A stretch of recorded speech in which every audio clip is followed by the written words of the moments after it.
په تورخم کې د اسلامي امارت د واکمنۍ پولیساتو د یو نایابه قاچاق مخه نیولې. پاکستان ته د نوموړې واکمنۍ پولیساتو د څه ډول قاچاق مخنیوی کړی؟ آیا په تړاو یې څوک نیول شوي؟ بلخوا د دغې واکمنۍ د یو وزیر سپکو څرګندونو ته د مولوي رحمت الله اندړ غاښ ماتونکی ځواب. بشپړ جزئیات په ویډیو کې تر پایه وګورئ. پاتمنو لیدونکو ستړي مشئ. خو پیل د مولوي رحمت الله اندړ پر څرګندونو کوو.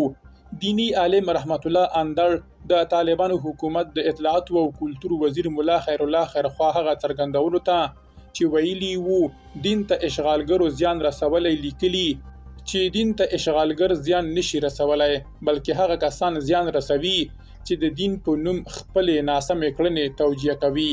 اندړ ویلي دین ته د دین په جامه کې خلک زیان رسوي لکه تاسو چې خپل هره نادوده پر دین تبریه کوئ. عام ولس فکر کوي چې همدا دین دی. ښاغلي اندړ زیاته کړې چې د نجونو پر تعلیم او د ښځو پر کار بندیز په اسلام کې نشته خو د دین په نوم عملی شوی دی. تر دې وړاندې مولا خیر الله خیرخوا ویلي و چې په افغانستان کې اشغالګرو دین، کلتور او ارزښتونو ته زیان رسولی و.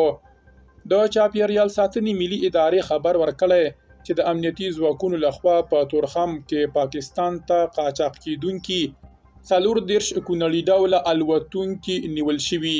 په خبرپاڼه کې لیکل شوي دغه الوتونکي په ډیر مهارت سره د انګورو په پیټیو کې خوندي شوي وو خو د امنیتي ځواکونو لخوا کشف او د ننګرهار چاپیریال ساتنې ریاست ته سپارل شوي دي.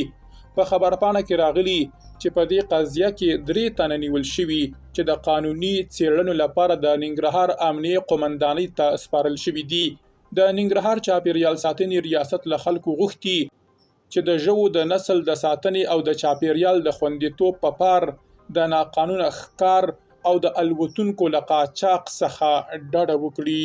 درنو لیدونکو له ملتیا مو مننه.